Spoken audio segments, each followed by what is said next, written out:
a good Saturday morning. Welcome to the Life of Books online radio show. We are excited to be here. Yes. Truly we are. I missed my girls in February, so today I'm joined by the crew. Hey, how about it? Look at the split screen action going on, y'all. We're doing something today. I'm excited. Yes. Welcome. If you're joining us on WLVS, actually listenvisionlive.com, welcome. Thank you for joining us today. If you're joining us via social media through all of our pages, thank you so very much. My name is Dr. Nakia Wright, and I'm excited to be with you today. As you know, we are expecting a phenomenal guest. Many know him from his infamous preaching style, Bishop Rudolph McKissick. He'll be with us in less than 15 minutes, and I'm excited. Before he comes on board, I just want to do a couple of announcements. Thank you again for joining us.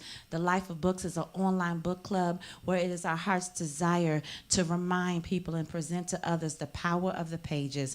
Reading opens up your mind. It makes you creative. It reminds you of how much is in you and how much is needed and necessary. And I'm an advocate for reading books.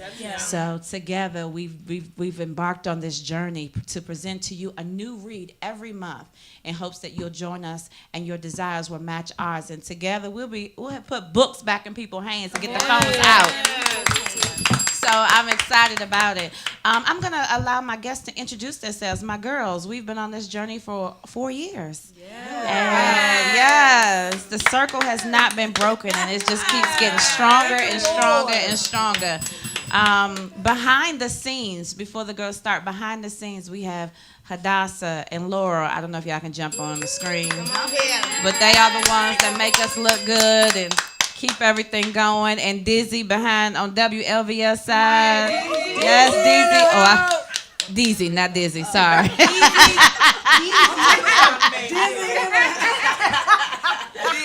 Lord, I will mess up. That's why everybody is baby. I will mess up a name in a minute. Dizzy. We'll start with you, Meek. Hello, world. I'm Tamika Henry Wood. I'm Tamika Wood, newlywed. Hi, husband. Take a second to get adjusted. Sorry. I'm Tamika Wood, and I'm happy to be here this morning. Yes. I'm Sharmonique Bynum. Hi, I'm Tashia Hodge. Good morning, Diane. Good morning, Marcy Thompson. Good morning, Shalana Nicole. Yes. And we are the life. And we are the Life of Books. Yes. Yes, we got to work on that. The next time we introduce ourselves after the last person, that's how we chime in. And we are the Life of Books. We're a work in progress. This is live, so this is how you catch us. Right. We have some great things that's happening. Like I said, today we're going to be just discussing the read, Moving Beyond Just Getting By. This read to me was so monumental because when you look at my target audience is the body of Christ. So when I look at my target audience, I said we are too stuck to serve such a great God. So this book was so right on time for where I believe the body of Christ is, and I believe it's the nudge that was necessary to take us into our promise.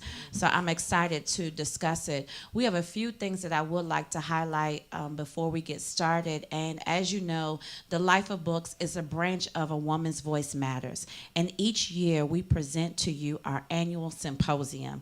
And on Saturday, April the 13th, we'll be having our annual symposium. Yes. It is entitled Happiness, the Game Changer. Again, I'm coming from my target audience. We serve such a great, consistent, and mighty God. Where is our happiness? Where? Happiness is necessary to go into the place that God has ordained you to do it. And we've allowed life to rob us of our happiness. So this day was strategically aligned to wake up the things that are necessary to take you into greatness. One of the things that we'll highlight on is how routines suck you of your happiness. Let's break the routines. Let's break the molds. Oftentimes things are easier said than done. So we are bringing practical reasoning to the table that day to offer you wisdom and help that is proven. We're living proof that it works. Yes. Let me tell you something, and I am excited about it. Another thing that we'll discuss is a lot of times people find difficulty in giving thanks. Like, I don't have anything to give God thanks for. And one thing that we forget is the Bible says, many are the afflictions of the righteous. If you have nothing to thank God for, thank Him for the grace to survive the affliction. Because so many people die in the thing that's supposed to make them. Affliction is ordained and it is necessary for promise. And we are not going to die in a God-ordained place. So, April the 13th, join us. Lady Right trying to get my offering. I'm gonna have to ask you because Lady Right, I got $3 to send you right now. That is a word of life. Let me tell you, April 13th. Look, Look, April the 13th, be ready. We have some dynamic speakers. Myself, in addition to being a conference host, I will be a conference speaker. We'll have my husband, one of the greatest men that ever walked this earth, not Bishop Donald Wright, Dr. Donald Wright will be in the house. I'm excited about it. Charmy, if anybody has ever heard her pray, if anybody has ever been on the ledge and needed to be talked off, you know the wisdom that this vessel possesses. She's one of our conference speakers. Tashia Hodge, there is not a greater person that I know that's a bigger motivator than Tashia. That baby will have you believing that you can do the impossible when it look like you about to fail. Like, Tashia, if I jump, I'm going to die. She be like, no, if you jump, you going to fly. Let me tell you something. This is it. that encouraged me. Look, the wordsmith, Elder Diane Smith. Let me tell you something. There's so many life in her words. I promise you. If you need steps to greatness, Marcy Diane will give you 25 steps to make you great. You can get the step-by-step process. The day is very intentional. It's just $99. I believe that the day is worth more than what $100 could buy. So I believe that you're worth it. Invest in your own self. Invest in your promise. Invest in your dreams. Save the people that love you around you because they can't appreciate the greatness of who you are if you lack happiness. So let me tell you something. Join us April the 13th. Registration is open. You can register via our Eventbrite page. I don't know it. Marcy, what's our Eventbrite page? awomensvoicematters.eventbrite.com. Yes, what she said. www.awomensvoicematters.eventbrite.com. Yes. I'm excited. In just 2 days, by Tuesday, you'll be able to register via our website, which is www.awomensvoicematters.net. I know I'm on the road today. How about that? I'm excited about it. Yes. So we have some. I promise you would enjoy the entire day. It is from noon to 6. We do have some sponsorship opportunities available. If you're willing to have your name out, if you're willing to pour into some of the greatest people that ever walked the earth, women, please be a sponsor for this event. You can also find that information on our Eventbrite page, on our social media pages at AWV Matters, and on our website in just a few days. Yes!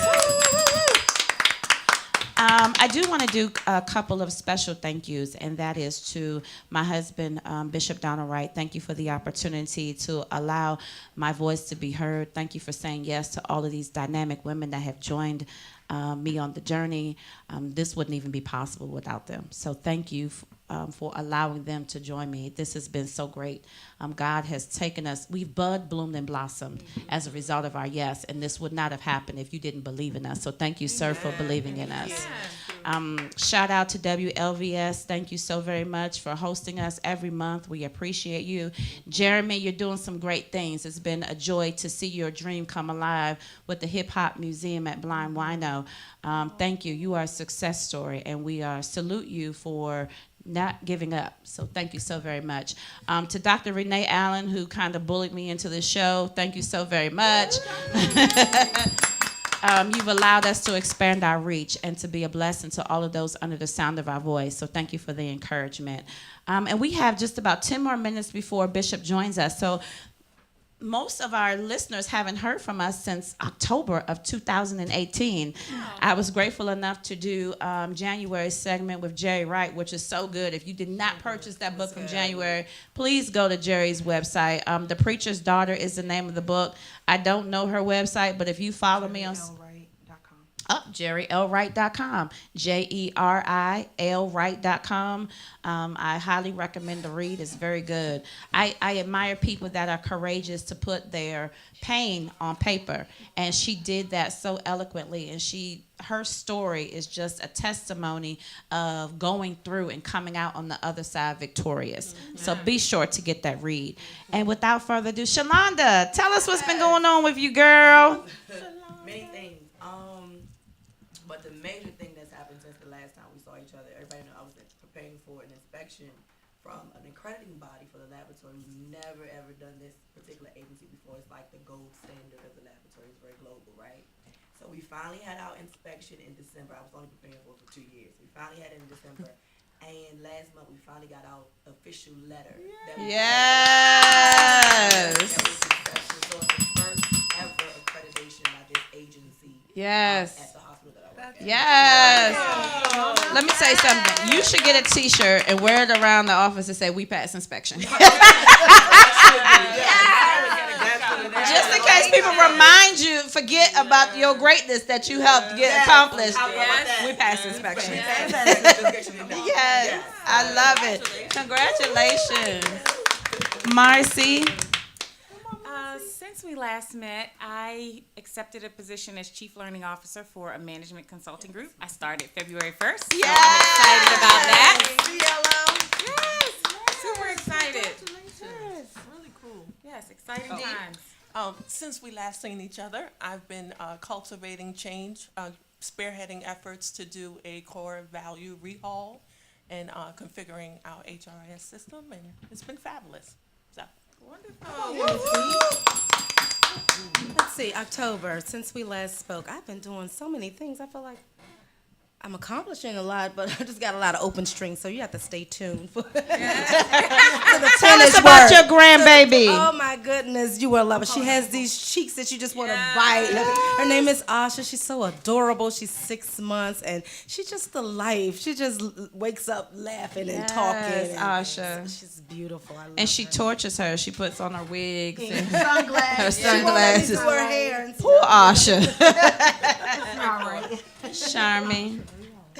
Well, since the last time you guys saw me, I just recently, and this will be the first time that anybody at this table will hear this, I have enrolled back into school. Yes. Come on, Charmy. Laura about to have some more papers to write. No, Laura will write all the mother's papers. So I'll start that in spring. Yes, Charmy. Are you on online classes? Online, Oh, yes. amen. What's your major, Charm? Organizational psychology. Yes, Oh. wonderful. We need you. Come on, Charm. Earth needs you. I'm excited about it. Me too. Mika. In October 2018, I joined my life with Churchill Wood and became a wife. And so the journey has been absolutely amazing. It's an entirely new world, and I'm loving every moment of it. Yes. I'm excited. You better sing, Tasha. Like that. Is that what we're doing? Yes. And for me, I have accepted a position on the advisory board for the county executive, Prince George's County, overseeing the faith-based community. So it's major for me because, that's my heart. So I'm excited about it. So, yes, so many great things happening. Yes. If you're just joining us on listenvision.com, listenvisionlive.com, thank you so very much. If you're joining us on social media, thank you so very much. If by chance our Wi-Fi signal gets stuck and you're unable to view us on our social media channels, please log off and go on to www.listenvisionlive.com, and there will be no internet connection issues. Again, if you're listening to us via social media and it gets stuck, we have some issues, you can jump on over to www.listenvisionlive.com and you will have no problems connecting. We're going to take a brief break, and when we return, we'll be here with Bishop Rudolph McKissick. Yes.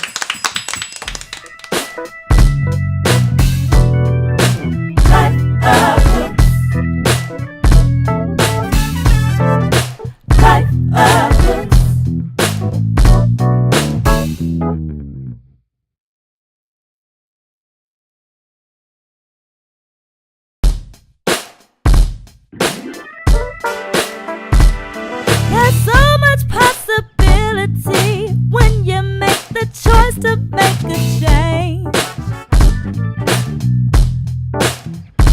You want better for your life, rebuild and renew. It can't stay the same. No, expand your mind. Now's the time. Use the power that's within to enhance your daily life. You'll grow the more you know. Feed your body, mind, and soul. Get ready for a journey where your passion can unfold. Learn to free yourself with a life of books. Fill your mind through a life of books. Sit down and unwind. Create something new for your life with a life of expand your mind. Now's the time.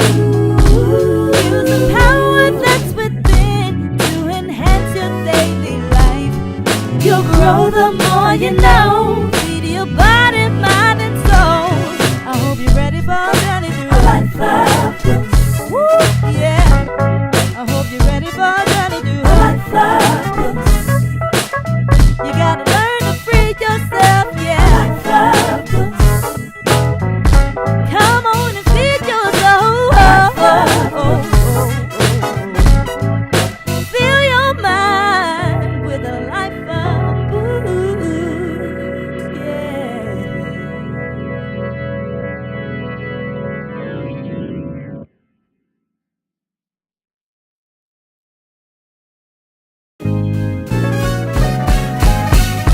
Feed your soul through a life of books. Fill your mind with a life of books. Just be free through a life of books.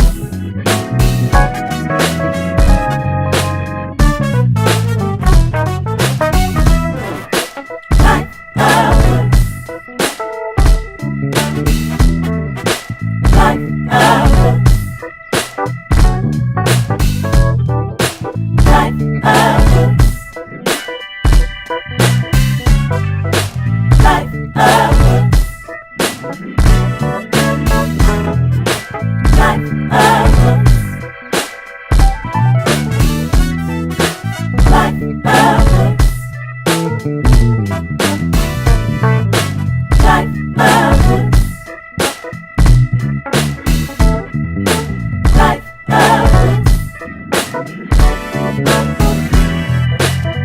books. Life of books. Life of books. Life of books. Life of books.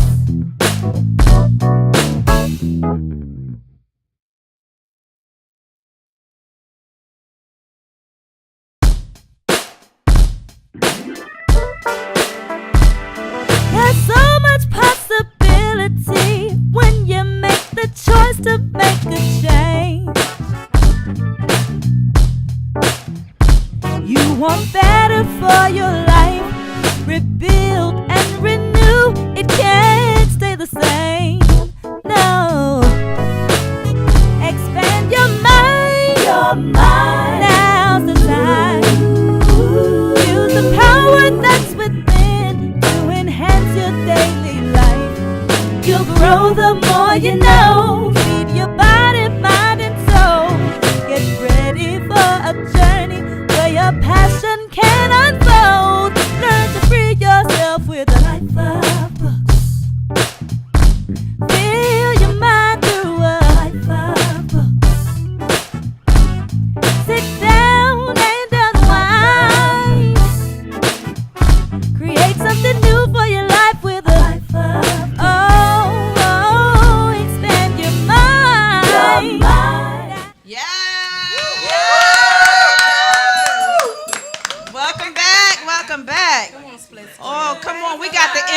Bishop Rudolph McKissick in the house. Yes. Won't he do it? Yes. Won't he do it? Yes, we will. Don't play with my Rolodex. I know rich people, y'all. Yes. Well, when you find one, let me. Thank you so very much, Bishop. We are excited to dive into your most recent literary read. One thing that I shared with our audience before you came on is my target audience is the body of Christ. And when I look at the body of Christ, I said we serve such a great, mighty, and consistent God. But when you look at the state of the body, most of us are stuck. And this book is just the perfect nudge that is necessary and needed for promise. And I thank you for this work. I think I shared with one of the girls, I said, I didn't expect for this book to hit me in places that I was intentionally avoiding. So I had to put the book down for a day or two because there were some things that were necessary to address that I just didn't want to. So I thank you. I said when I made a note, and we typically start with telling you how we feel about the overall book and then ask you what it is that you thought, what was your heart's desire when you wrote the book. So I'll go ahead and I'll begin. I said that oftentimes Facebook is either the birth or the death of a dream. And I know that this was birthed during your time of recovery, and you made a post on social media. So I thank you for allowing a tool that could either be your builder or your killer to build you and help make the body of Christ stronger. Thank you. Wow. Yes. Thank you, Lady Wright, for even inviting me on. Listen, the way you just introduced the book, I should have had you do the fall. The next book. The next one. The next one. Good. Oh, you said everything better than I did.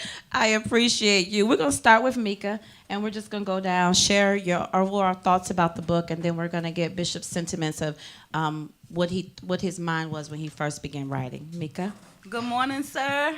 Good morning. Thank you so much for sharing this work with us. I appreciated the book on so many levels. In all honesty and transparency, I approached the book. I read the title. I said, okay, moving beyond just getting by. All right, I am so far past mediocrity. I'm going to read this as a ministry tool. This is going to help me help others. Like, I dismissed the fact that I was living in a place of mediocrity, but when I got to certain days, much like Miss Nakia, I had to pause and say, Lord, you are penetrating places that I really was covering. And so for that reason, it just rechanneled all of my energies to know there is always more that you can offer Christ. And that's what the book meant to me. Yes. Good morning, sir. Good morning. How are you? Good morning. How are you? I'm good. So for me, the book was very eye-opening. I, like most of the other ladies, I didn't think that I was necessarily in a place where I wasn't in a rut, but when I approached it, I was like, oh, okay, this is about to be like a little strategy book. You know, I downplayed where I was so that I could just get through the book. Until I got stuck on like day 4, then day 7. I mean, for me, the book was very eye-opening. It made me see that I had been living in a place where I didn't even know that I was stuck. Wow. And so for that, I am more than appreciative of the work that you have penned. Thank you. One of the things that we're guilty of because of, and I'm sure Bethel has the same experience, because of who our leaders are, we often compare ourselves, and we shouldn't, to what other people are, and we feel like we're so elevated because of the wisdom and the knowledge we know, and we don't realize that we stuck in elevation. And that was they broke us. I owe you another offering. Yes, stuck in elevation. Get on my mind today. Oh, that's a word. I'm not giving you the money. Good morning, sir. How are you? Good. I'm great. How are you doing? Doing well. First of all, thank you for the literary work. Oh, thank Secondly, you. the book for me was you used the word reflection on each day, and it was just that. The book caused me to shine a mirror, and it made me realize, and it served as a reminder: you're not walking in excellency. You're doing just the minimal or the bare minimal to get by. This book for me was it had a very compelling argument, and the euphemisms and the analogies were great, and how you tied in the scripture. To me, this was a very good, easy read. It was you didn't put it down, although they may have paused. I didn't put it down because, of course, I waited so late to. I wish I would have started at day one. I wish I started at day one and went daily the whole 30 days. But since I had to put it all in a couple of nights, I thank you. Thank you. When I said I paused, I just meant throughout the hour. That's funny. D. Good morning, Sarah. Good morning. When I think of the book, the theme that I kept hearing replay in my thoughts was stewarding and accountability of grace. I think this is definitely a tool chest resource for those who care about growth and developing an appetite to win. That's good. I think as gifted individuals, so often we hide behind our ability to make things fluid. And when we see things happening, I find that we don't necessarily hold ourselves accountable to what we're really capable of, but we hold ourselves to what the status quo looks like and don't realize that we're so much better than that. So I truly enjoyed it. It's good. Thank you. Thank you. Good morning, sir. Good morning. Thank you for the work. For someone like the others, I sort of wear excellence as a badge, a banner. And the book kind of, just kind of came for when you talked about excellence, not as, a place to plateau, but the process and of continual growth and things like that. I say I despise mediocrity. And then, the book kind of was coming for the jugular. And I was like, wait, I did not sign up for this. It just started touching places that I wasn't giving anybody permission to go into those places. And so I just said that this book for me, if you are a person who desires growth, continual growth, and like true greatness, like this is a required read. That's good. I just, because it helps you address the undercurrents of elevated places. Yes. And that's very good, Marcy. So every level, I think this is something that we can come back to over and over again because there are different things to conquer at every level, and you need to. This addresses it. So thank you. Yes. Greatly appreciate it. Thank you. Good. Good morning. Good morning. I think for me overall, it was an eye opener because we can sometimes get in the routine of life, like I'm doing this, I'm doing that, and I'm accomplishing this and that, but are you really maximizing your potential? Right. Yes. You know what I mean? Right. And so it's just like for me, it made me stop and say, are you really using the abilities that God gave you to its fullest potential? And it was a reset for me as well, I like that because reset. a lot of times we live in stagnant waters, and it's a dangerous place to be in stagnant waters because Come that's on, where infection Shalonda. arises. You know what I mean? So it to me was basic principles that's not quite so basic. You know what I mean? You're like, oh, this is basic, but no, actually it's not, because it's really hard to make a change. It's really hard to transition. It's really hard to trigger your mind to say, I'm not going to fear. You know what I mean? Failure, it may happen, but that does not define who I am. Yes. So for me, it was really eye-opening for me. So I do appreciate you, sir. Thank you. So good. Thank you. Thank you. Bishop, what birthed the wisdom that the pages of this book possess? It's interesting to hear all of you ladies with your comments, because your comments confirm for me what I was after in the book. And that is, so often we think of marginality from the downside of laziness. And for me, that's not what I was after in this book. I was after how the devil uses satisfaction as a subtle tool to stop us. That's good. So, it wasn't a book to challenge people who are lazy. It was a book to challenge those of us who are sad because we're doing good.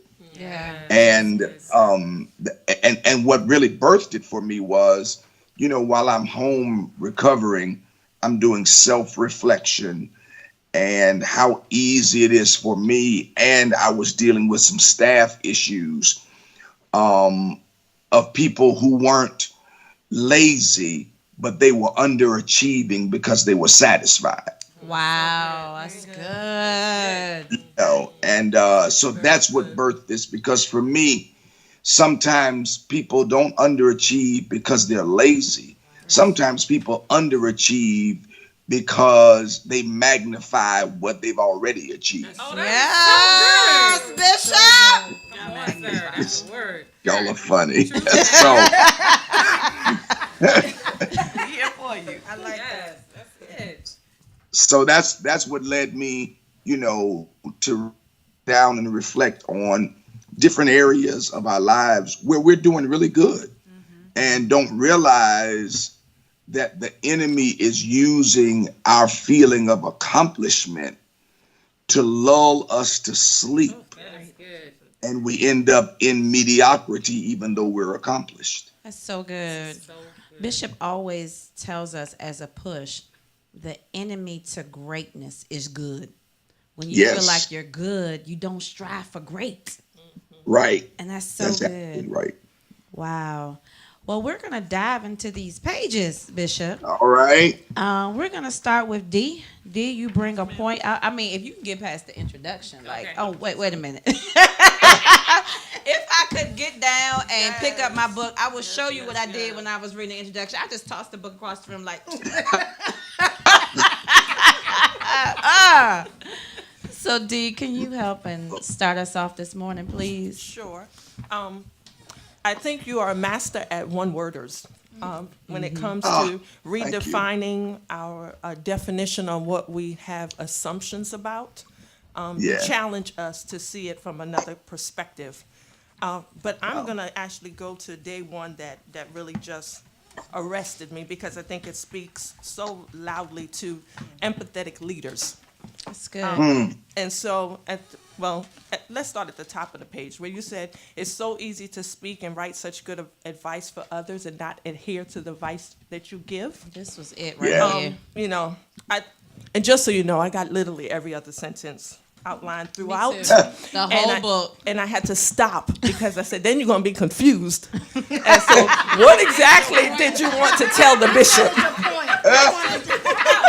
Read the whole book. This is what we should do. We should spend the next 2 hours reading the book. Everybody take a day. Yes. Everybody take a day. It is. But what really registered with me on day one is at the bottom of the page. You said you can become so consumed Yes. with helping others that it becomes a blockage to the reality that the help you are sharing is really the help that you need. This is it. And you said the enemy can keep you blind to your own need for growth and development by causing you to be focused on helping others and to see in them what they might not be able to see in themselves. Yes. And the note that I put on the bottom, and I actually answered a lot of your reflection questions. And Good. the first question you asked was, what are some of the areas in my life I need to work on and change? And I put choosing me. Yes. Wow. That's good. That's very, very good. I think that we as leaders, it's a slippery slope, particularly when your heart is centered in wanting to see people be their best and knowing that you've been blessed and honored to walk in grace to help others. And I don't see it as a burden, I see it as a privilege.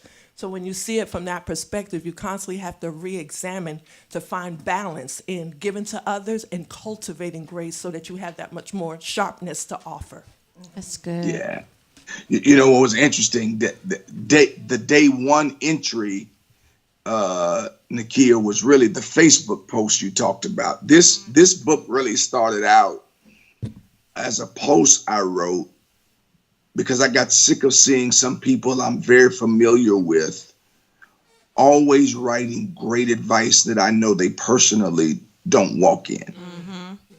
Yes. And I wrote a post and somebody wrote back to me and said, "You'll turn this into a book." That first post was also birthed. It's a great read back in the 80s when I was in seminary. God, I'm telling my age. When I was in seminary in the 80s, there was a book by a guy named Henry Nouwen called Physician, Heal Thyself. Yes. And the whole premise of this book is a challenge to preachers of how we take the liberty to preach on concepts of which we have no convictions. That's good. Wow. And that's kind of what I was talking about in that first post. You know, we can write these great concepts of which we have no conviction about in our own lives, and we never turn it in on ourselves and practice the things that we're challenging others to do. That's so good. One thing that I think needs to be read from day one is, it is the curse of the critical spirit. It is quite tricky and very deceptive. It masquerades as a spirit of help. You know, we share our observations with others in an attempt to help them, or we share insights and wise thoughts on social media in an attempt to help others better themselves. Please don't get me wrong. It is a noble gesture. It is an awesome thing to want others to be better and do better. It can also, however, be the place of serious deception. Yes. Absolutely. Sometimes unintentionally. Yes. That's Yes. so Yes. good. Yes. And, you know, as leaders, to me, this is one of the most dangerous and one of the most subtle satanic strategies that we get so enamored and caught up in helping others that our lives become the dysfunctional antithesis to the advice we give. Oh my Lord. Yeah, with my dollar. Okay. What's your cash I app? was about to say we need to cash What's app your you an cash offer. app? Jesus. That's funny. That is the truth. Wow. Shalonda? Yes. I would say, since we're still in day one, but just to go back to the introduction on page 6. Yes, Lord. Just pause and read that one little line. It says, remember, we can never adjust what we will not admit. Right. And I feel like that is important for us to note. Like, the first thing you have to do is admit where you are. Yes. You know, we live these fabricated lives, you know, because social media is what it is nowadays. And what you see on social media is really not who you really are. It's like, who are you really trying to impress? So it's like you have to say what the issue really is. You can't let life happen as is, because if you never say it, change will never happen. You gotta shift. It's sometimes it's uncomfortable, but it's very necessary. You must shift in order to get the help that you need. Yes.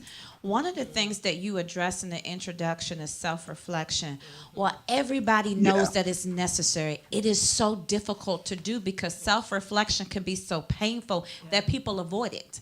And it's easier to live behind a perception than it is people's reality. If you were able to offer some advice in the area of how to begin self-reflection and deal with the process that comes with it, what would you say? I think it first begins with the comment my sister made from the book that, you know, you can't adjust what you won't admit, or the way James Baldwin, the great poet, puts it, you can't fix what you won't face. Yes. I think it has to start with an earnest desire to be better. You've got to start there, because if you don't start there, I did a Bible study this past, last Sunday, not this past Wednesday, but Sunday. I'm in this series on the Lord's Prayer. And I was in a part where it's talking about the kingdom of God, that kingdom come. And I referenced where I promise I'm going the long way home, but I'm answering your question. Jesus says, repent, for the kingdom is at hand. I sound like my brother right now. We used to. And that word repent, I told them when I did a real study on it, we always think repent is to change our mind on something, turn away and change our mind. And while that's not incorrect, it is inaccurate, because the part we miss in the Greek is it is a changing my mind because I see something differently. And the point is, if I don't see something differently, I can change my mind for another reason, and then turn to something just like it because I didn't see it That is differently. wow. That is good. And so for me, the starting point is you have to see your success differently, and you have to see yourself differently. You have to see your success as progression and not perfection. And you know, until I see myself differently and see myself as still having greater I can be, and on the opposite end, seeing myself greater than the failures that have occurred, that's got to be the starting place to adjusting and to changing and to fixing. That's good. That is That's good. good. Shalonda, did you have another point that you were going to make? I can stop there, but can I just say this last part when he uses Matthew, and he says, this begs the question: am I really seeing their spec, or am I actually seeing my sling? And Wait thinking now. it's theirs. Come on, Bishop. Now Listen. I said, come on here. I need to give him another offer. Because that's what we do. We like, you know, I see this, but no. It could be you, love. Yes. But you have to take a pause and say, am I looking at my own plate? You know, it's not a Yes. spec, it's my own that I have to deal with internally. So, Bishop, that right there, you saving lives on that one. Yes, you are. I mean, you know, when you think, if you just think about it logically, a plank is bigger than a speck. Yes. Yes. And if the plank is in my eye, I can't see a speck because of the bigness of the plank. Right. That's the truth, sir. So what I'm looking at is really not your speck. I'm looking at my plank. Right. But because I can't see myself like I need to, I think my plank is your speck. Yeah. Jesus. And that's what we do. That's what we do. That's what Right. we do. It truly is a man down situation. It is. Woo. Marcy. So I'll just keep on this roll right here for a second. But you talked about, is it misplaced criticism? And I was like, wait, what? Should I be checking me? And so as I was reading this book, because I did feel like it just kept coming for me. Like every time I read a page, I was like, no. You know, my books have a lot of bruises. This is why it's so dented. I threw this book across the room, honey.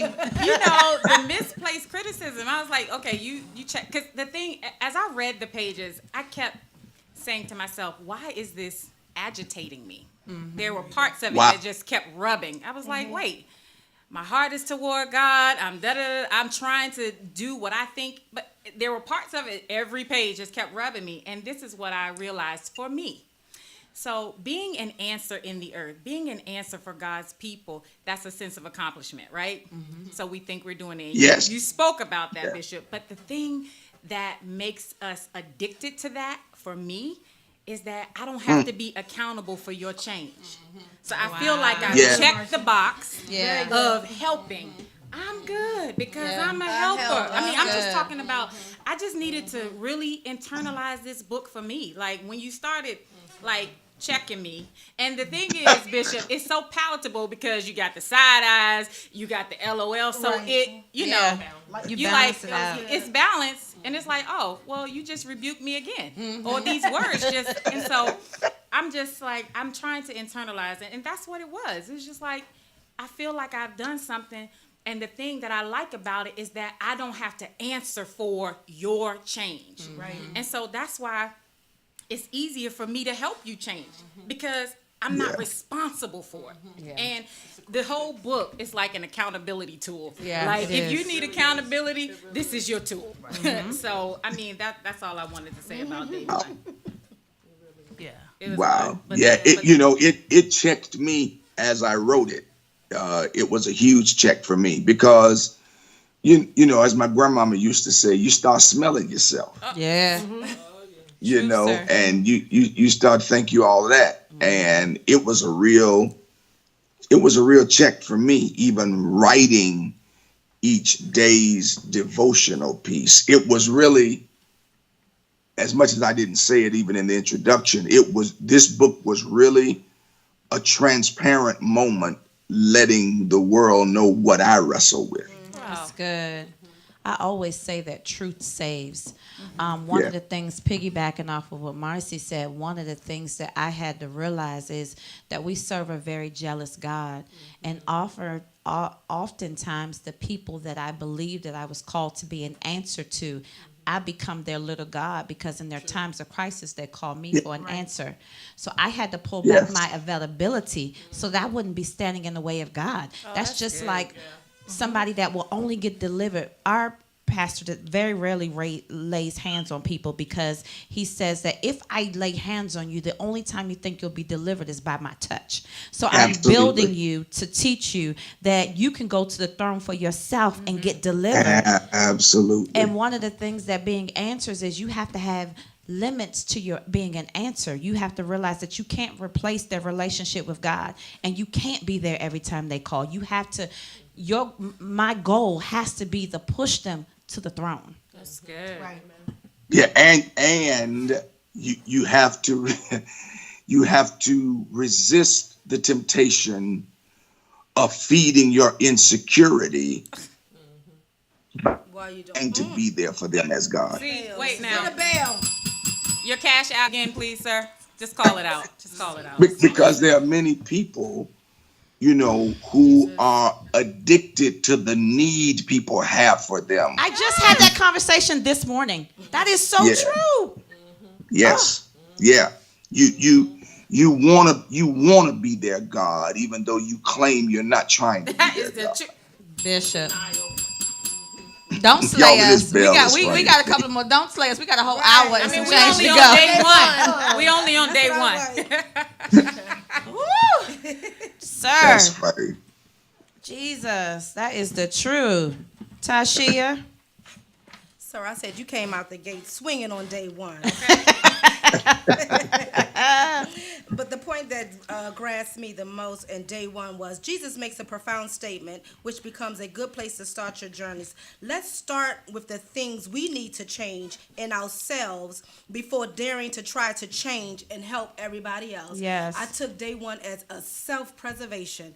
Oftentimes we so committed to seeing the success of others, we start lacking and forgetting about what it is that we need to be doing. And so day one for me was very good, very great, and it helped me to sometimes it's good to scale back and let people sink. I mean, they're gonna swim eventually because of all that you have instilled in them, but you can't be sitting there keep on throwing them the life raft every time you get into something. So I took away the one when you on the plane, what they say?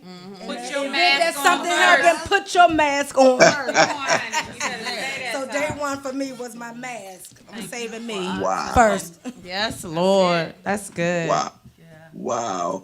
That's interesting. Day one was the hardest one for me. As I said, that really was a post I did on Facebook, not even thinking about a book. And to be honest, I wrote that post in anger.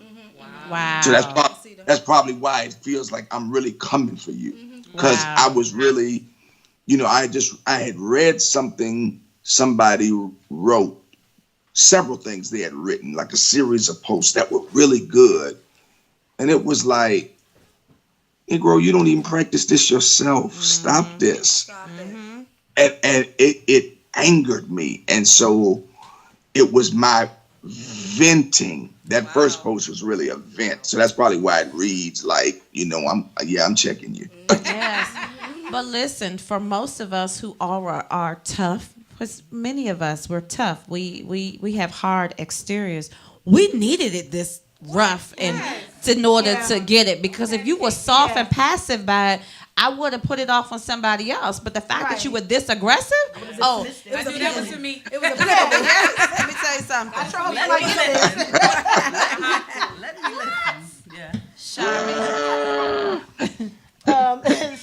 Wait, first of all, let's set the standard. We have been in day one for 30 minutes. Okay. For 30 minutes.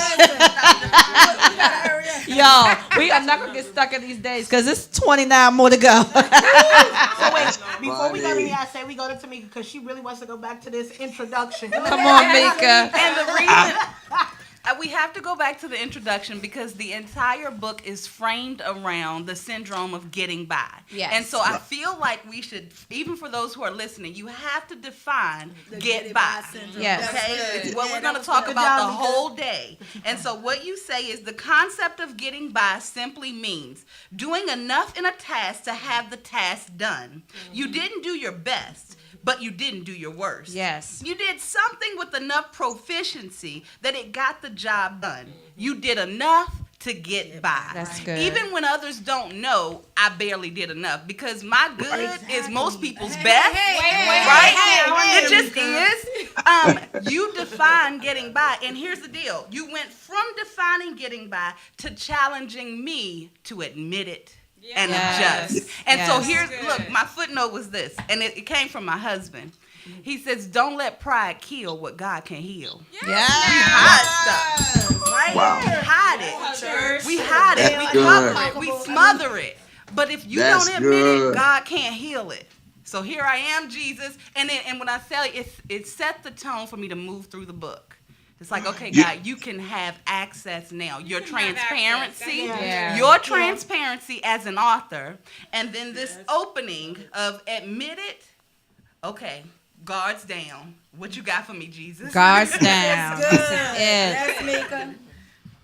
Yeah. You know, I tried to define, and it's interesting you picked up on it, because I tried to define getting by in a way that didn't make getting by seem like I'm lazy. Yes. Mission accomplished. Or I'm trying to not pursue.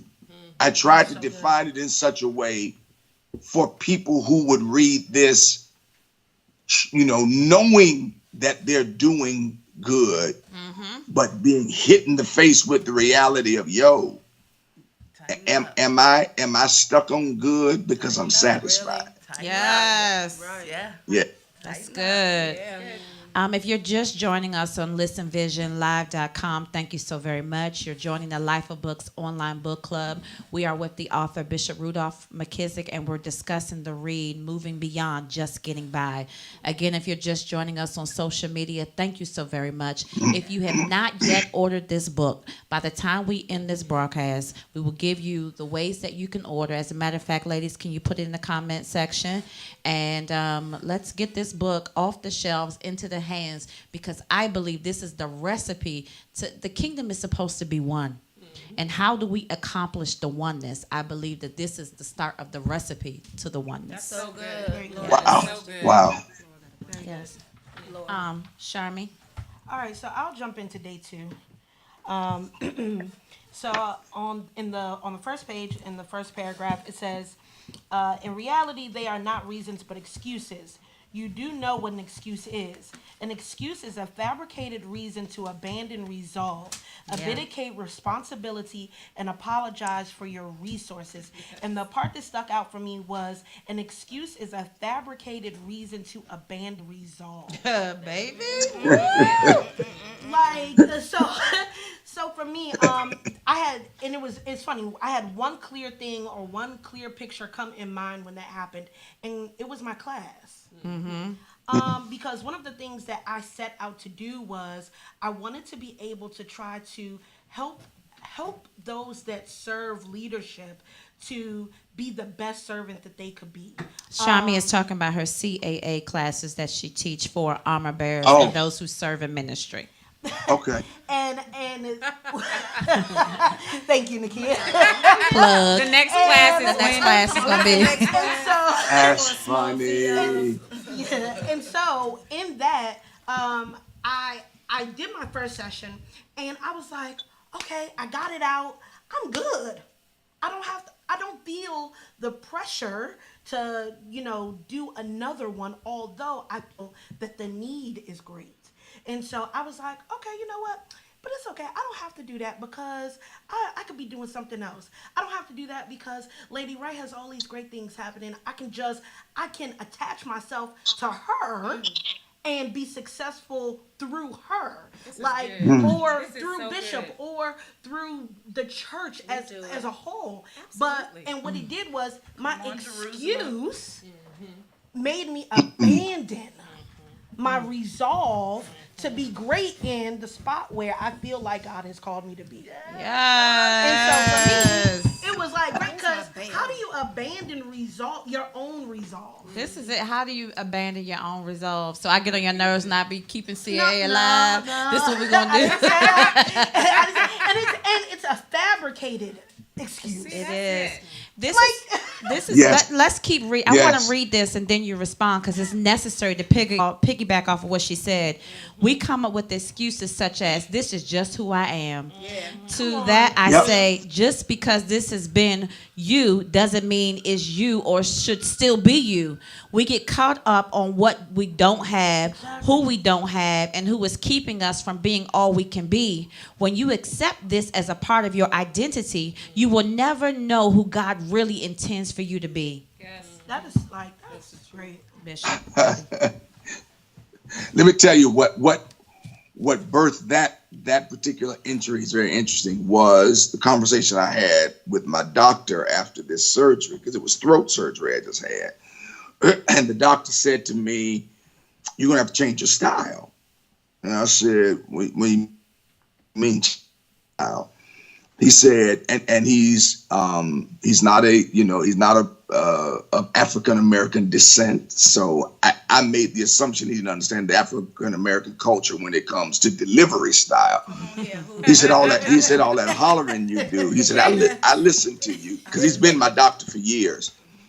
He said, you're going to have to become more conversational in your delivery. I said, you mean you want me to preach like Joel Osteen? And,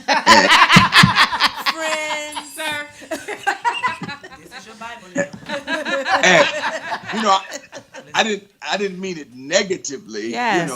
at least not all the way negative. Yes. And I started offering, the excuses of, my engagements are going to shrink, my invitations are going to stop. Wow.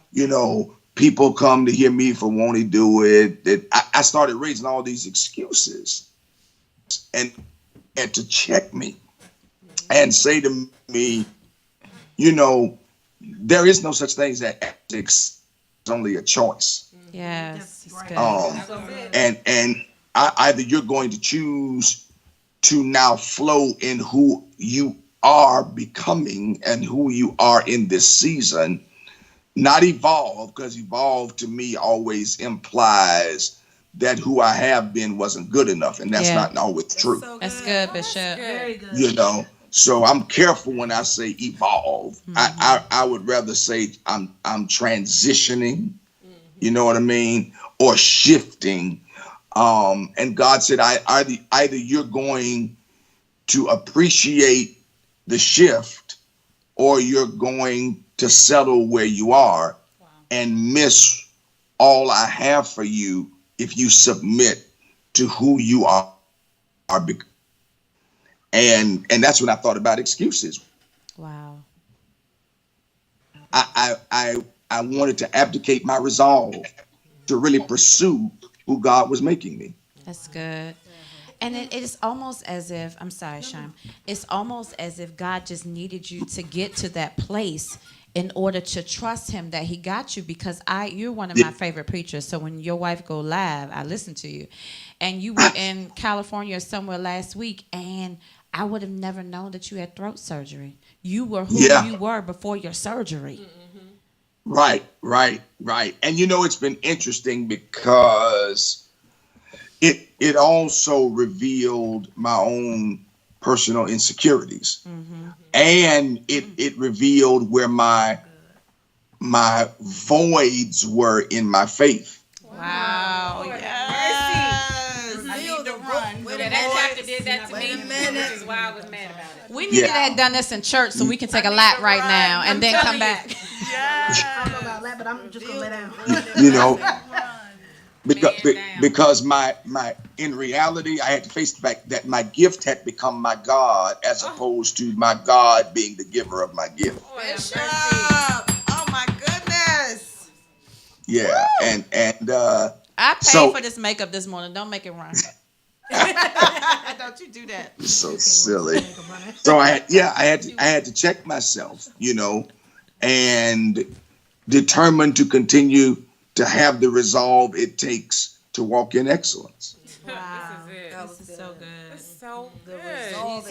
And here's the thing, he boils it down. You boil it down, sir, to a choice. It's a choice. And it takes away every excuse because it's like, no, the choice is either you will or you won't. That's Will it. or you won't. Like, and he makes it sound so Right. simple and easy.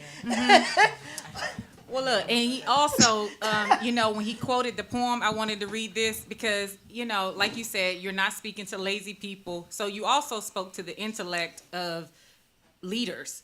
Just Yeah. leaders, whatever you lead at work, your home, your church, whatever. You said, so you use the poem, excuses are tools of incompetence. So, Yes. immediately I perked up. So wait, you calling me incompetent? Because I use excuses? I'm telling you, because that is because it kept coming from me. It sounded like fighting words. It sounded like fighting words. Excuses are tools of incompetence.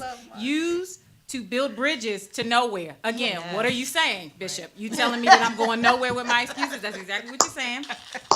And monuments of nothingness. And those who use them seldom specialize in anything else. And so, I'm an excuse specialist. Is that what you're calling me? 'Cause I feel like I'm ready that to should fight be a somebody.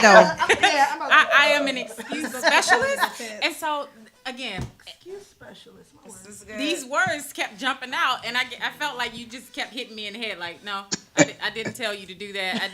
I didn't give you space to do that. But I mean, it's just so good because again, you're speaking to our intellect and just like, listen, you think you're great, but you're not so much. Not so much. Right. There's That's always good. room. So, There's always room. excuse making is nothing new. If you read the Bible, you will discover that often people who are given assignments by God threw up their reasons for why they could not make it happen. Moses, Right. Gideon. I Yeah. mean, you just Right. went on and on and on.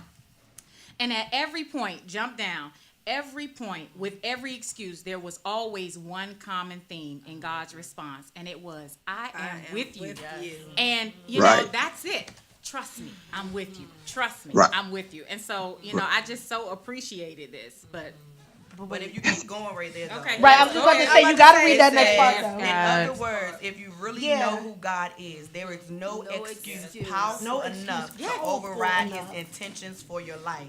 Make sure you don't get into the practice of idolatry Oh, have mercy. by idolizing your excuses and giving them power that doesn't exist. It doesn't exist. That part right there. It doesn't. That part. That part. Hashtag that part. That part. Don't idolize your excuse. But let's come down. Let's come down. He said the dangers of empowering excuses. It causes you to then make decisions based on emotions. Yes. Excuses fuel your emotions. They cause you to feel a certain way based on how that excuse made you feel about yourself.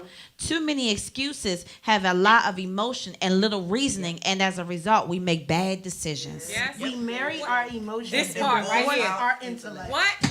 You come with your emotion, you leave your brain, cut it out. Yes, that sounds like the church. That's it. Yeah, What like would you we say? say all the time. Excuses Bishop- causes you to make a decision based on your emotions. This is what Bishop says. Our church is filled with vice presidents, entrepreneurs, people that run businesses, they can corporations.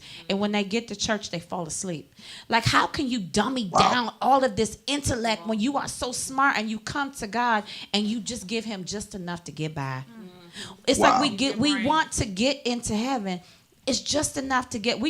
You don't realize there's stages to heaven, but we want to do just enough just to get in. No, I want all my crowns. Give it to I want all of them. But Yes. what you said, Nikia, I thought about the fact that we are master manipulators of our emotions. We know how to pretend we do. to bring our result that we're looking for out of a situation.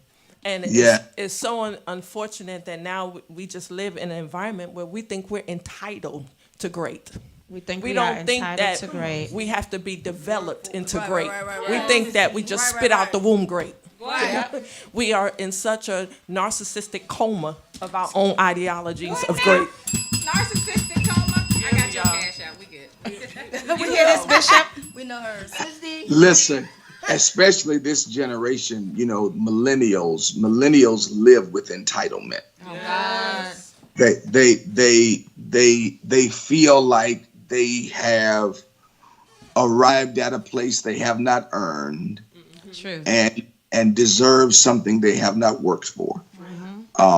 And it's really, really sad. And yeah, excuses are dangerous. Excuses are very dangerous because sometimes an excuse is the very opposite of faith.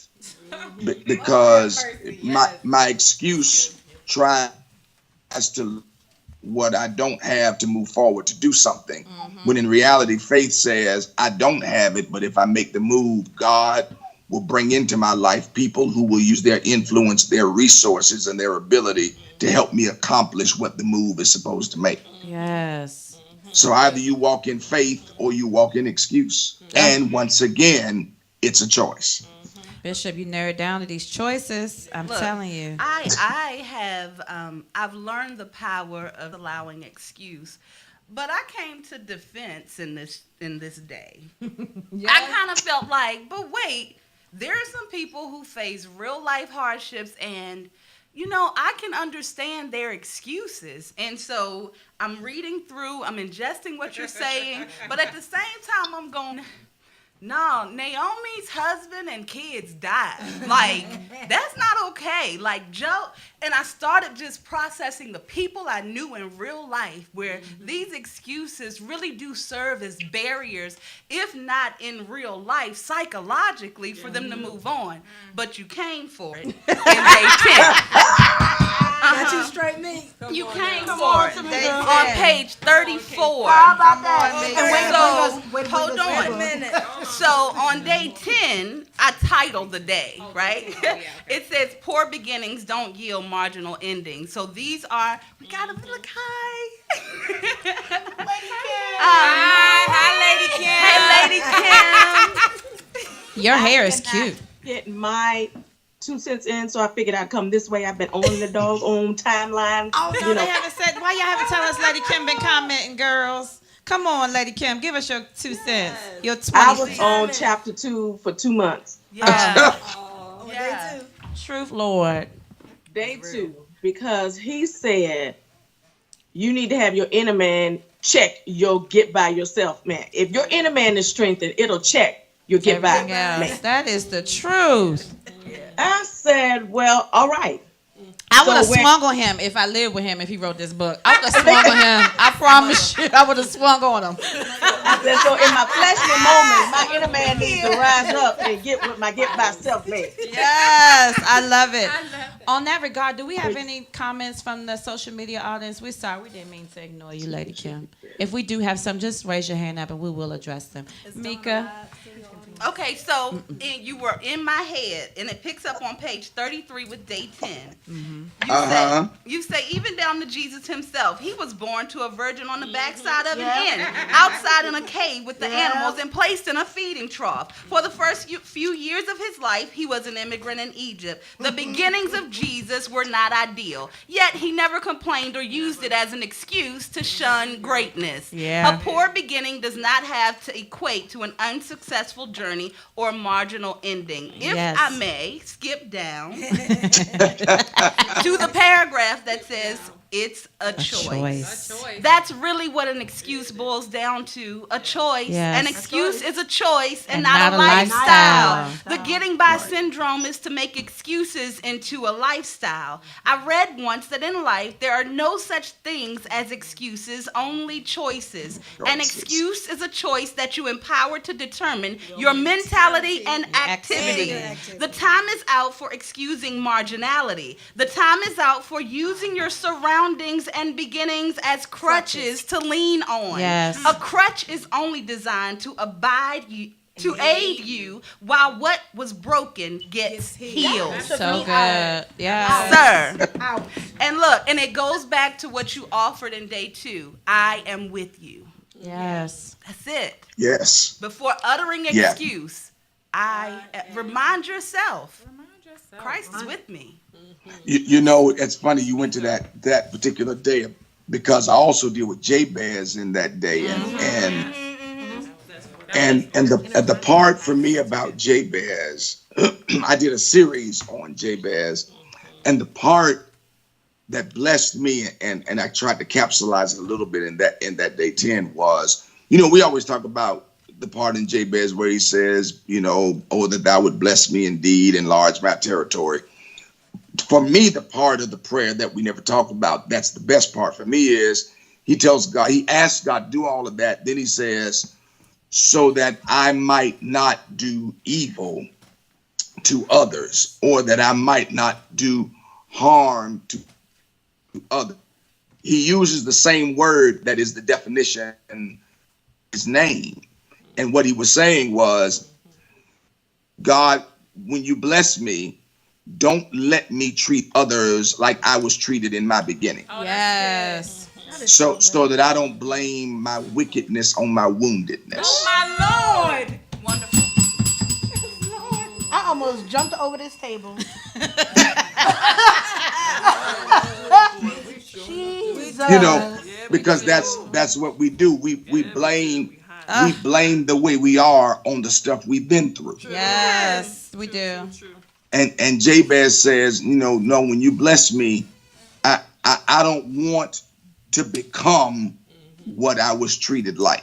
Yes. And so once again, like you said, it's a choice. That's so good. Last night at prayer, Bishop did an altar call for anxiety because so many of us suffer with this quiet anxiety.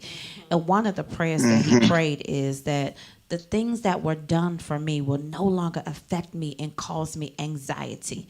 I'm no longer there. Yeah. But psychologically, life will happen. It'll remind you of that wound or that moment or that feeling and that emotion. And the same emotion you had back then will come in your current situation where it's not the same, but the anxiety attached to it is still there. Yes. That's true. And I feel like that only comes out through prayer. I know personally, like when I first started coming to the church, one of the things that I had never dealt with was the feeling that came with being adopted. Not understanding why. Wow. You know, you place on yourself these wounds that nobody actually put on you. So you're like, well, why did they give me up at birth? Was I not good enough? Like you have all of these different pains that you're hiding, anxiety, whatever, and then you have to go in prayer and ask God, no, don't let me be of what my own thoughts are making me feel like are real. Nobody ever said that I wasn't good enough. But I put that on myself. Back to that Brene Brown book. Like, we do that all the time. And so at that point, I was letting that keep me from doing certain things. I was letting that keep me from lowering my walls, from loving because I felt like a certain way. But no, you have to come through that through prayer. That's the only way. But again, you can never ever fix what you won't face. That's it. Yeah. Well, I had this conversation this morning, and I said we sometimes hide behind prayer that needs to be delivered, and oftentimes, and I used the comparison of this. I said if you break your arm, I said if you don't properly align it when it's healing, it won't heal back the way that it's supposed to. There are some areas in our life that we need deliverance from that we pray over. And you have to be able to psychologically be able to differentiate between, okay, if I go to the Lord with this, he'll fix this. Or if this issue is so great, I need deliverance in order to get through. Because if I just pray about it, it'll become a way of life. Right. And that is... Go ahead. I'm I'm done, a Bishop. piggyback. I'm finished. Yes, sir. You know that there's a great line. We know this story Paul tells in 2 Corinthians about the thorn in the flesh. And one of the things that we never ever realize is when Paul says, this thing happened to me 13, 14 years ago. Watch this. And he said, I went 3 times about it. Now, for a minute, and I'm talking about what you said, that at some point prayer becomes what we hide behind. There's nowhere in the world over 14 years I'm only going to the Lord 3 times about something. If I still have it, because he still had the thorn. Yeah. Which suggests to me at a certain point, when God is answered, even if I don't like the answer, I stop praying and live in the faith of the answer. Live in the faith of the answer. Really, Bishop? Okay. That at a certain point, Paul said, I prayed 3 times. God's answer never changed. So I stopped praying and I started living in the faith of the answer. Wow. And that's where the deliverance starts where I realize God's answer is God's answer, and I don't use here to abdicate my responsibility to live in the faith of the answer. Yeah. That's good. So you God's you still answer is praying, God's you still praying about going back to school, but God already answered that. Yeah. That's good, Bishop. Wow. You're still praying about ministry, but God already answered that. And you're praying, not seeking guidance. You're praying because you're scared. Yes. Or you're trying to listen. Or you're trying to manipulate your relationship with God because you think He's gonna change His mind if you keep coming to Him in a different way. Yes. Which in essence means you're telling God He's the slave and you're God. Really? Oh my goodness. Social media, are y'all just enamored of everything that's taking place right now? This is incredible. Yes. Jesus, this is so good. I'm gonna go to day 22 because this right here is the source of my greatest frustration. 67. This right here, being married to a pastor. Oh Lord. Who gives everything that he has so that we can be better. And we make the choice not to change. And when I tell you, it's so frustrating because we're in church, and I read this meme the other day. I think Luther McKissick, I think that Luther something, I forget his name. McKinstry. He put the meme up, and he was like, I'm sitting here preaching, and the person I'm preaching about was, you better preach. He's like, I want to stop preaching and say, I'm preaching to you. You better help people. I'm trying to help you. and look, I laughed so hard to send it to my husband. That's the truth. I said, baby, how many times you wanted to say this?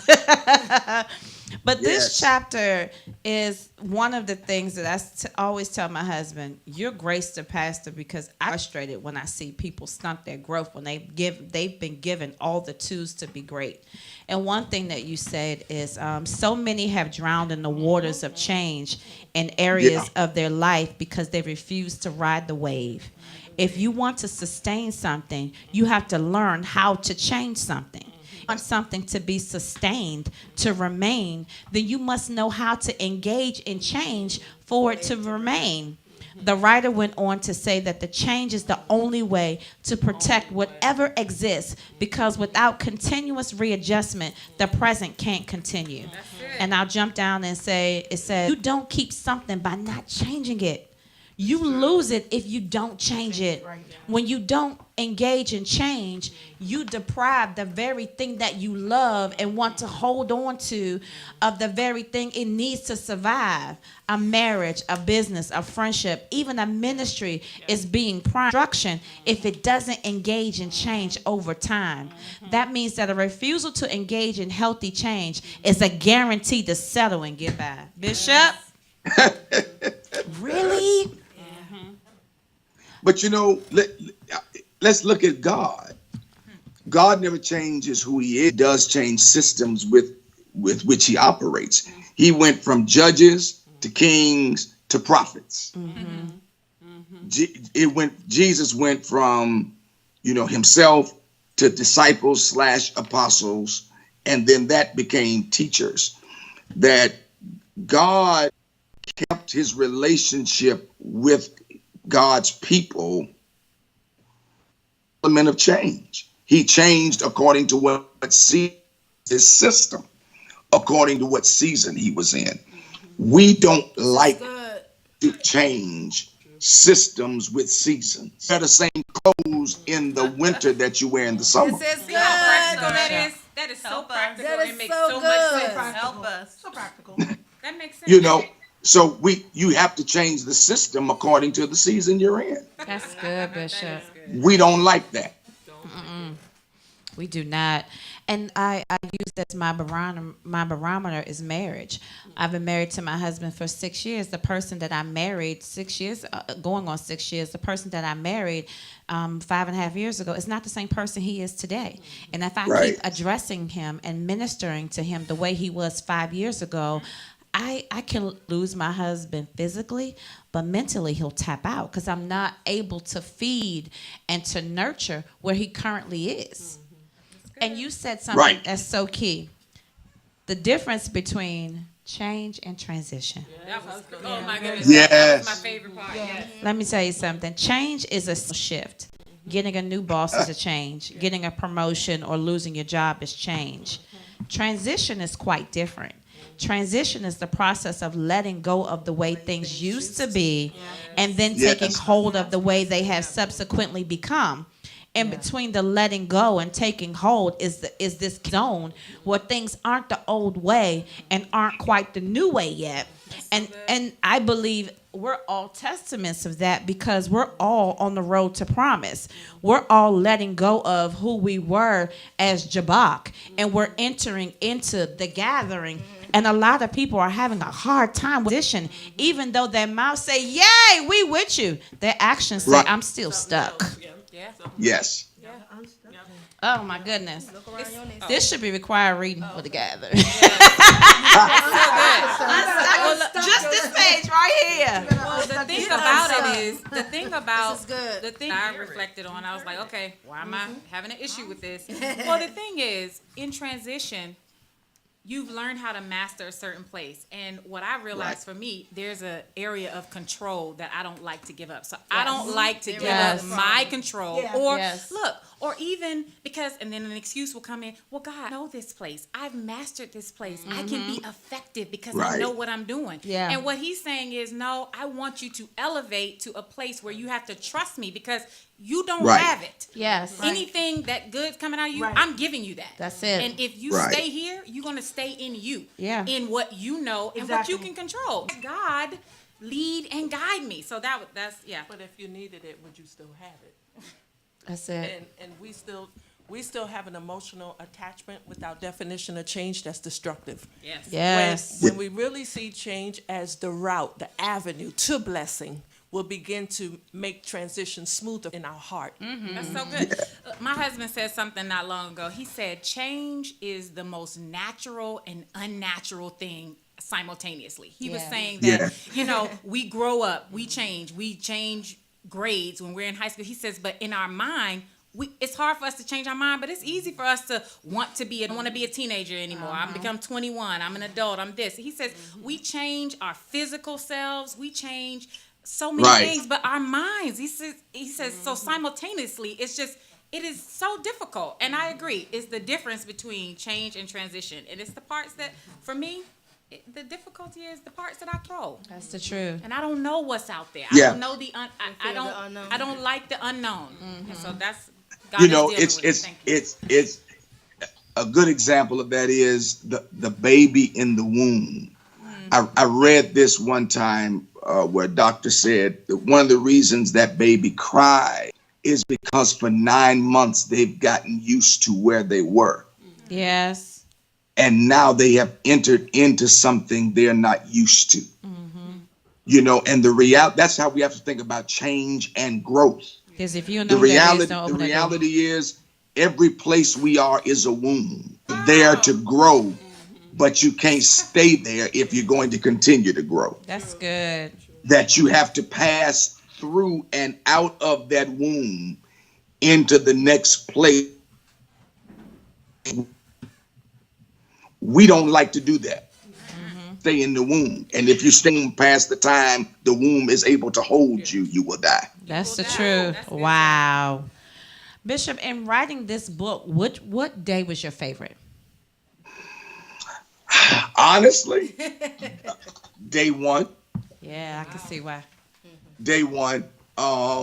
Because from day one was almost like a synopsis or summation of everything else that I wrote. I really could have done day one as day 30. Yeah. Oh wow, yeah. Day one was my favorite because it also challenged me. So that one was my, because I think of the other ones I dealt with maybe particular or specific things. While as in day one, it was just the challenge of, stop being. You could cut up, Bishop. Stop being. Stop being great at being good. Oh yeah, that's good. That's good. You know- Shalonda, go ahead. I'm sorry, Bishop. No, go ahead. I was just gonna ask the girls the same question. Shalonda, what was your favorite part of the entire book?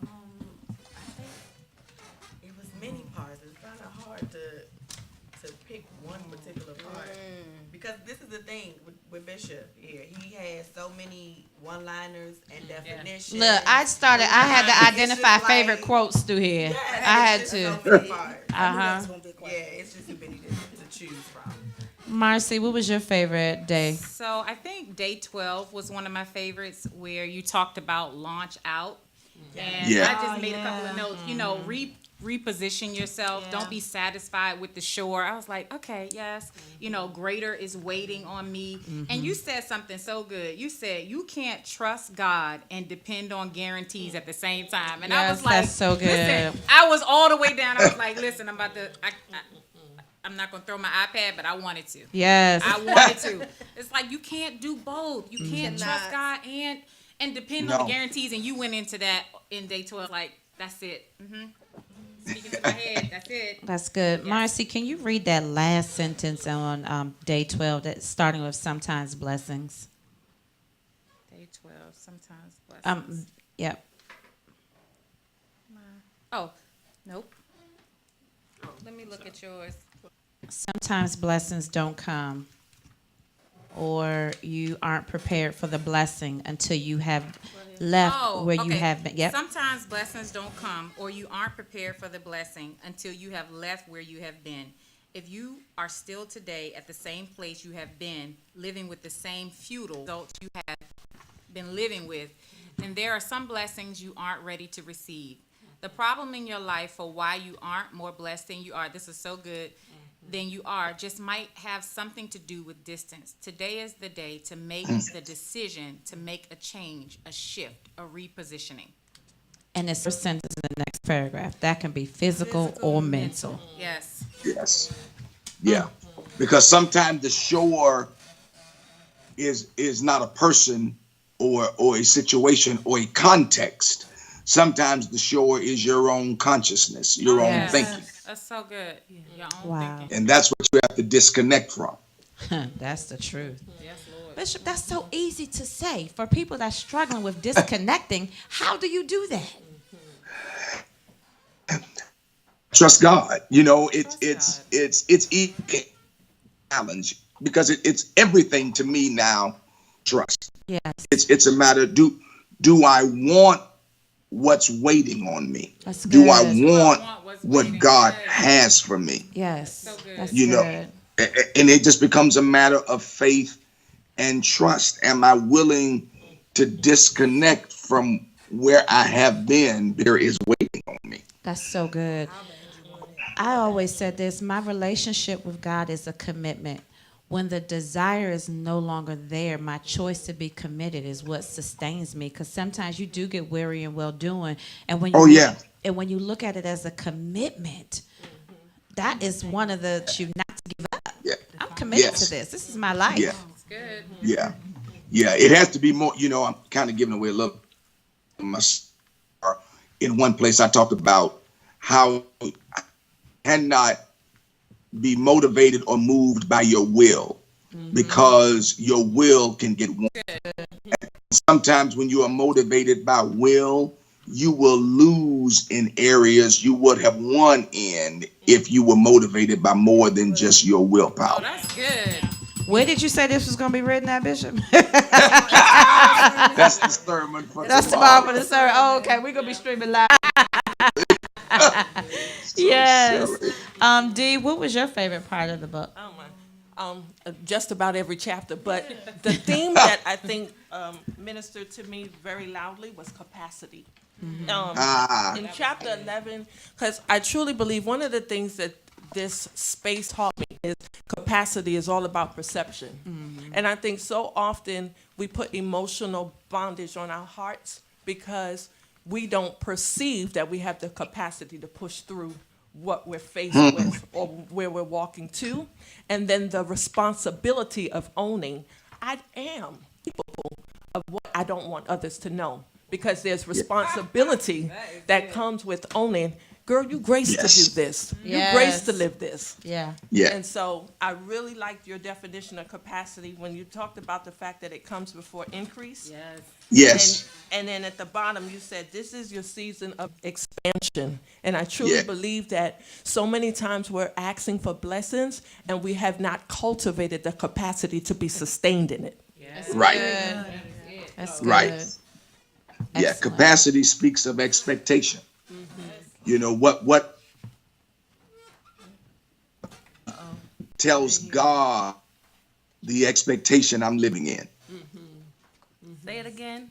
And so you have to, the capacity I create tells God the expectation that I'm really living in. You know, I have to create the capacity before I. That's good, Bishop. That's good. Yeah.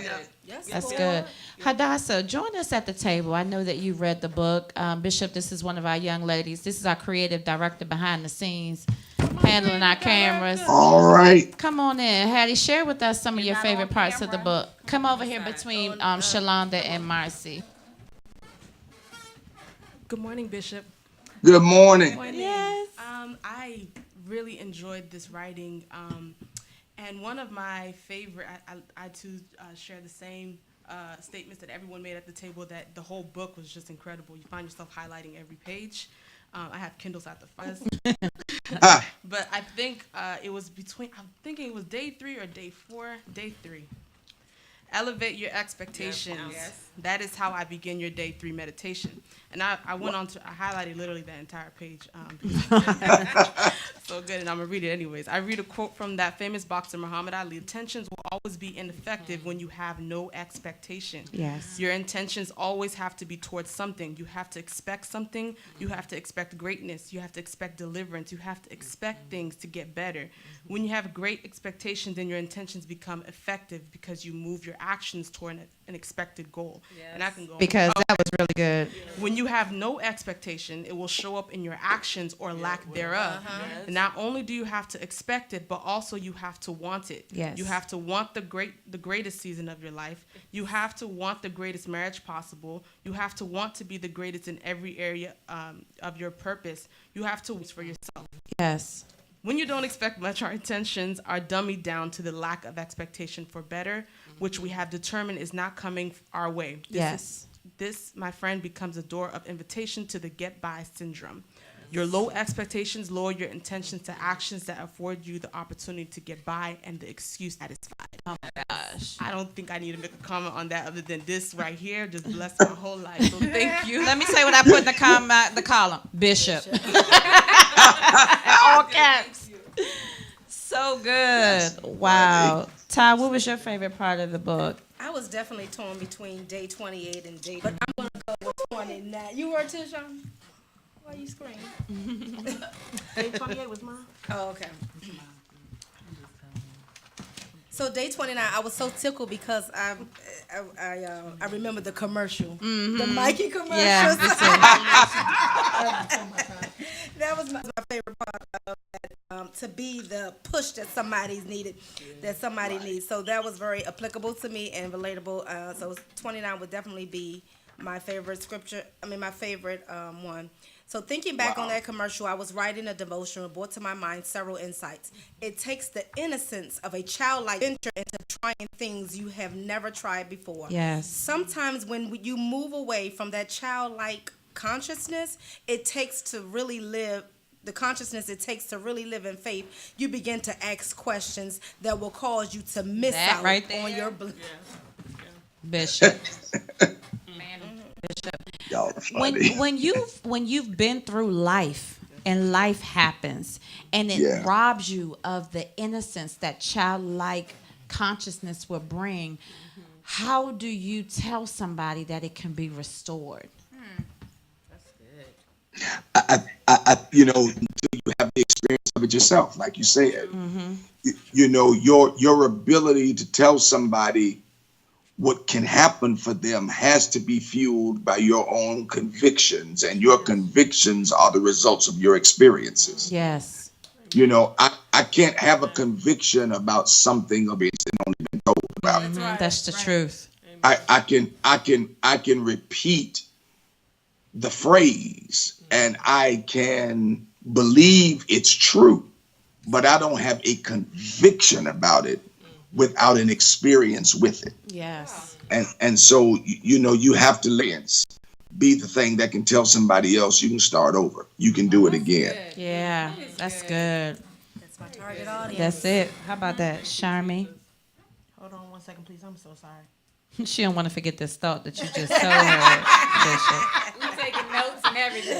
Yes. I was gonna say that. Well, I still will. 28 was probably one of my favorites, but I'm gonna let Tamika have that one. And I'm gonna go with. You're not gonna do it? Okay. Well, I'm gonna still go with day 13. Did you say 13? Day 13. If anybody. Day 13. And I think the thing for me that really stood out about this particular day is something very simple. I mean, I highlighted one line.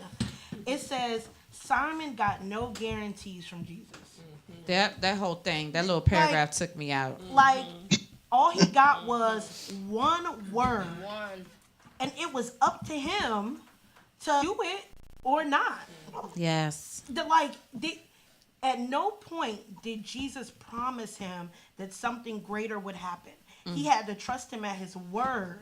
And if you can't believe my word, then you're not fit for the promise. You are not fit for the promise. Yes, Charmy. What else? Yes. Yes. Day 13 for me. Can I say something about day 13 that blessed me?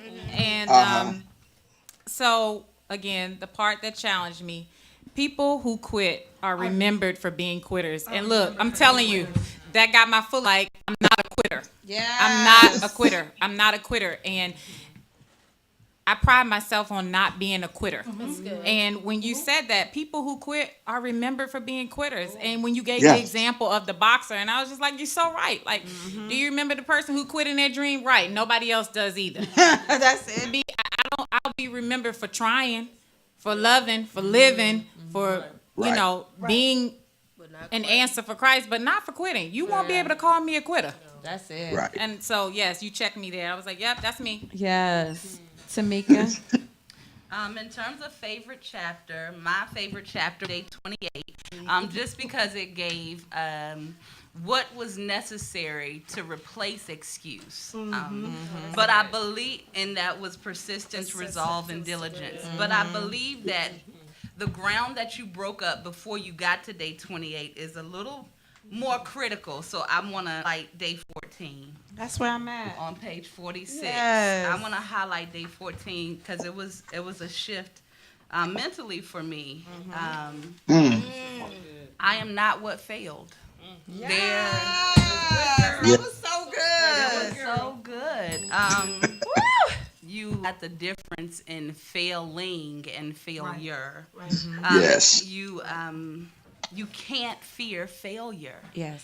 And so at the bottom, down towards the third paragraph midway, it says there are people who get the definition of the value of their life from their failures and success.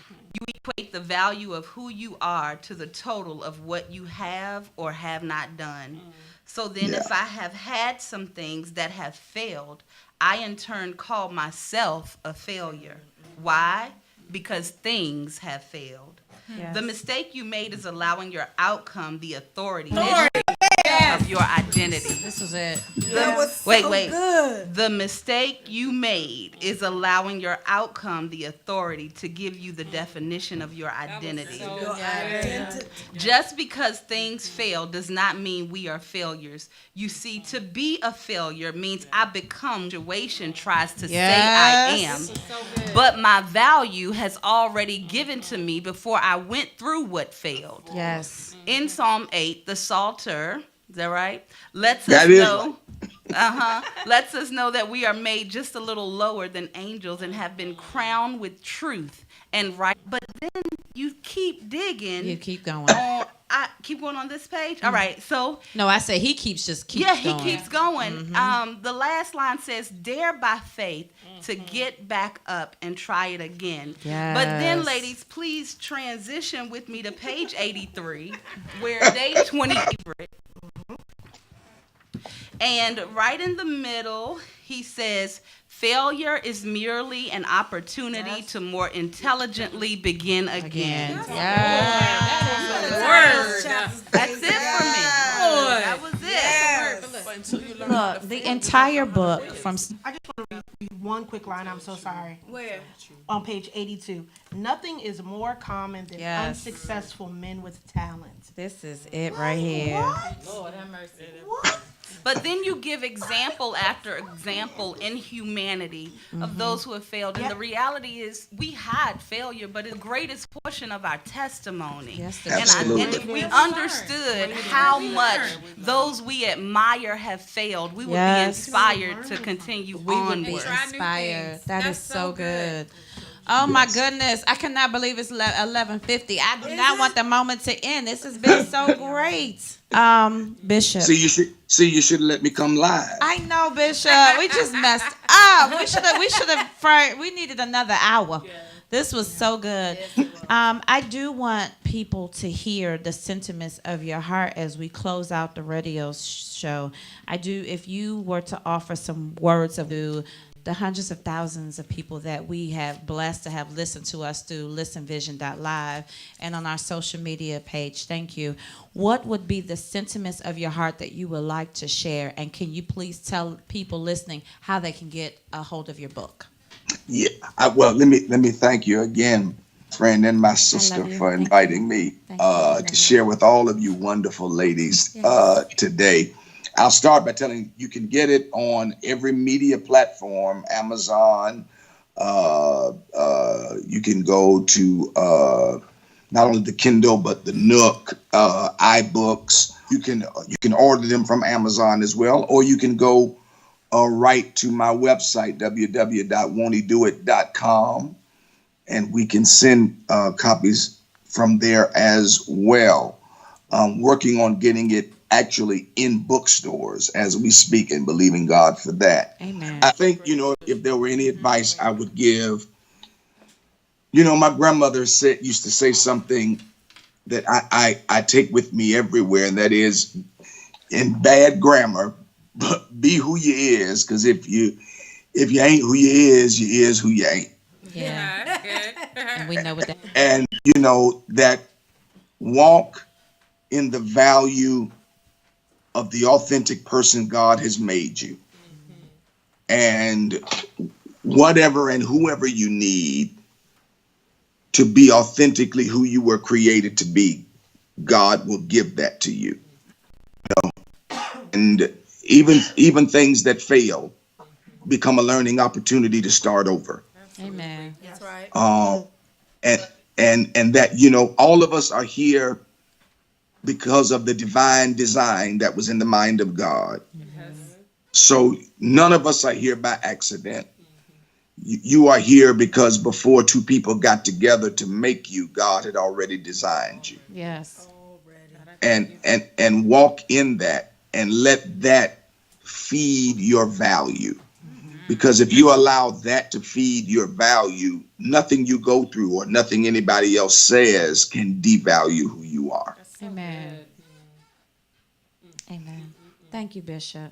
This has been Thank you. This has been a phenomenal moment. It is my hope that each person will order the book, buy it for somebody that you love. It's a necessary read. We'll be back with you on Saturday, March the 23rd. Please join us. Follow us on AWV Matters to find out everything we're doing on our social media platform with the Woman's Voice Matters. And Bishop, bless you. And I thank God for giving you Bless you. the wisdom and the courage to write this book. It was necessary. Tell my brother I said what's up. I promise I will. Kiss my girl, because she looked good in the frame just now. Give her a kiss for me. She looked good. I'll do it. Yes. I Bye, promise Bishop. you I will. Bye, Bishop. Bye, guys. Bye. See y'all. Thank you for joining. We'll see you next month. Yes. It's so good. Now's the time.